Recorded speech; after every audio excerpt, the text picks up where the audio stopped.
Jake Harris opened his eyes to darkness and the sound of breathing that wasn't his own. His hand shot to the sidearm beneath his pillow as his combat instincts flared to life. The lights came up at his neural command and he froze. A woman lay beside him in the narrow bunk, her silver hair spilled across his pillow like liquid moonlight. She wore ceremonial armor etched with symbols he recognized immediately. Kaelith, Royal Kaelith. Jake rolled from the bed, weapon drawn, his heart hammering against his ribs. The door to his quarters remained sealed, the lock indicator showing green. No breach. No alarms. He'd gone to sleep alone in the most secure room on the research vessel Horizon, and now he had company that could start an interstellar war. The woman stirred, her violet eyes snapping open with a gasp. She saw him, saw the weapon, and her own hand moved with trained precision toward a blade at her hip that wasn't there. For 3 seconds they stared at each other across impossible distance. Then she spoke in perfect human standard. "Where am I? How did you bring me here?" Her voice carried authority and barely controlled terror. Jake kept the gun steady. "Lady, I was about to ask you the same thing. Computer security review. My quarters last 8 hours. The ship's AI responded immediately. No unauthorized entry detected. No life signs registered beyond Commander Harris until this moment. All seals intact." The woman's face went pale. "That's impossible. I was in the throne room. My father was speaking to the council. I felt something cold and then..." She looked down at her hands as if they belonged to someone else. Jake lowered the weapon slightly but didn't holster it. "Your Kaelith royalty, your armor, your accent, the genetic markers I can see in your eyes. Which means you're about 400 light years from home in the middle of human research space." He watched her process this, watched the fear give way to something harder. "Princess Lyra Veltari," she said quietly. "Third heir to the Kaelith throne. And yes, I know where I am. The question is how and why." She stood slowly, hands visible, no sudden moves. Jake noticed she was smaller than she'd seemed lying down, maybe 5'6" in the armor. But the way she held herself suggested she could kill him before he pulled the trigger. "I need to speak with my people immediately. This could be seen as an act of war." Jake barked a laugh with no humor in it. "You think I don't know that? Computer, full security alert, seal all sections, wake the captain." The AI chirped acknowledgement as klaxons began their low pulse throughout the ship. Princess Lyra moved to the small viewport, her reflection ghostly against the stars beyond. "It found me," she whispered. "Even here it found me." Before Jake could ask what she meant, the lights flickered. Then the temperature dropped 10 degrees in 2 seconds. The AI's voice came back wrong, stuttering. "Warning. Spatial anomaly detected. Hull integrity." The feed cut to static. In the viewport's reflection, Jake saw something move in the corner of his room. Something that shouldn't exist in 3-dimensional space. It was dark, not black, but an absence of light itself, and it had too many angles. Princess Lyra spun, her hand extended, and blue energy crackled from her fingertips. The bolt hit the shadow thing and it screamed, a sound that made Jake's teeth ache. "Run!" Lyra shouted. "It followed me through. It's a Void Stalker!"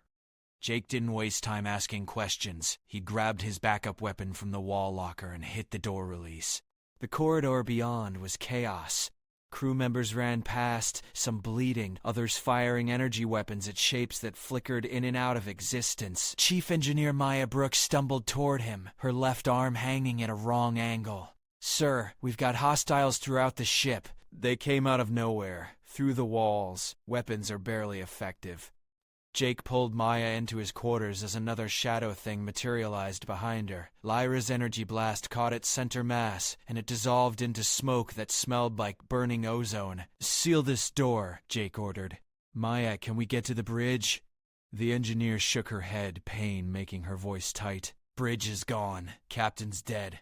We've lost power to sections 3 through 7. She looked at Lyra with open hostility. "Want to explain why these things showed up the same time she did?" Lyra met her glare without flinching. "Because my people opened a gateway we didn't understand. We found ruins on Kaelith Prime, ancient structures that showed us how to fold space. We thought we'd discovered faster than light travel. Instead, we opened a door to where these things live. Jake's mind raced through the implications. The Kaelith have had quantum fold technology for 6 months. Intel said you were keeping it classified. Lyra nodded. Because every time we used it, more of them came through. The stalkers. They exist in dark space, the gaps between reality. They're drawn to quantum signatures like predators to blood and water. The room shook as something massive hit the hull. Maya pulled up a portable display with her good hand, her face going ashen. We've got a breach in engineering. Life support is failing. We have maybe 20 minutes before the air goes toxic. Jake looked at the princess who'd appeared in his bed, at his injured chief engineer, at the dissolving corpse of something that shouldn't exist. Humanity found ruins too, he said slowly. On Mars, buried under Olympus Mons. We haven't activated them yet. Lyra's eyes widened. Then your people still have a chance. Shut it down. Bury it deeper. These things won't stop coming until... A scream cut her off. Close and terrified. Jake moved to the door, override code ready. Until what? Lyra's voice was barely a whisper. Until there's nothing left to hunt. My empire has lost 17 colonies in 6 months. Billions dead. We didn't know how to close what we'd opened. The door slid open and Jake stepped into hell. The corridor was painted in blood and scorch marks. 3 crew members were down, their bodies twisted in ways that defied anatomy. A Void Stalker crouched over them, its form constantly shifting like oil on water. Jake fired. The plasma bolt passed through it. The creature's head swiveled toward him with interest. Then Lyra was beside him, both hands blazing with blue energy. They're partially phased. You need quantum-charged weapons to hurt them. Her blast struck true and the stalker recoiled, hissing. Or you need someone with royal Kaelith genetics. The ruins changed us, marked us. That's why it came for me, specifically. She fired again, driving the creature back. I'm a beacon it can't ignore. Jake grabbed her shoulder. Then we use that, Maya. The experimental jump drive in Cargo Bay 5. Can we jury-rig it? The engineer's eyes lit with desperate understanding. You want to use her signature to amplify the field, create a quantum pulse big enough to collapse their gateway. Can it work? Jake demanded. Maya checked her display, fingers flying across the interface. Maybe, but someone has to stay at the epicenter to maintain the resonance. Whoever does that won't survive the pulse. Lyra stepped forward. Then... It's simple. I've already condemned my people by existing. At least this way. Jake cut her off. No. Both women stared at him. He smiled, and it was the expression that had earned him 3 commendations for creative solutions under fire. Humanity didn't claw its way up from Earth by accepting simple answers. Maya, the old redundancy protocols, the ones they told us were obsolete. Can we split the resonance between 2 sources? Maya's expression shifted from confusion to wild hope. The twin-core failsafe. Nobody's used that since the colony wars, but theoretically, the ship lurched violently. More stalkers were phasing through the walls now, a dozen at least. Jake made his decision. We move now or we die here. Maya, get to Cargo Bay 5.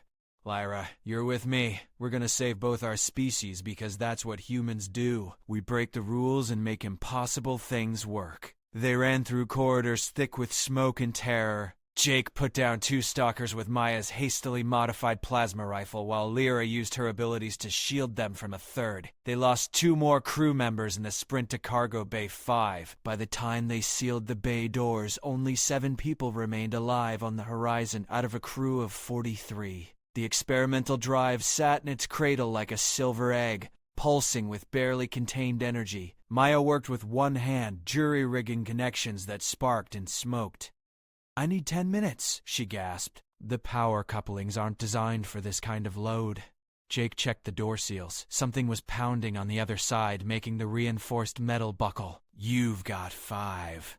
Lyra stood in the center of the bay, her hands glowing with increasing intensity. I can feel them now. Hundreds of them. They know what we're trying to do. She looked at Jake with those impossible violet eyes. Your people and mine have been enemies for 30 years. Why are you doing this? Jake met her gaze as he locked the final seal. Because you showed up scared and alone in my quarters, and I don't leave people behind. Not crew, not civilians, not even princesses from empires that want us dead. That's the difference between humanity and those things out there. We choose who we are. The door exploded inward. Stalkers poured through like living shadows, their screams resonating in frequencies that made blood leak from Jake's ears. Maya screamed now and threw the activation switch. The drive spun to life, reality bending around it in visible waves. Lyra and Jake moved to the twin resonance points Maya had designated, standing back to back as energy built between them. The stalkers sensed the trap too late.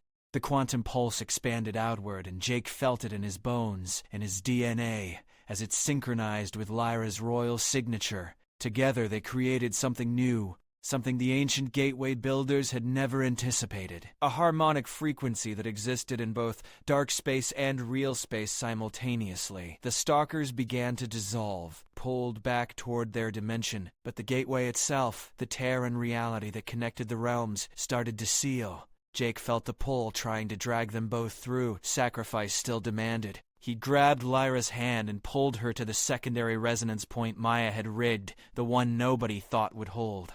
"Hold on!" he shouted over the roar of collapsing dimensions. The twin-core failsafe engaged with a sound like reality cracking. Power from the drive split between them, creating a feedback loop that should have been impossible.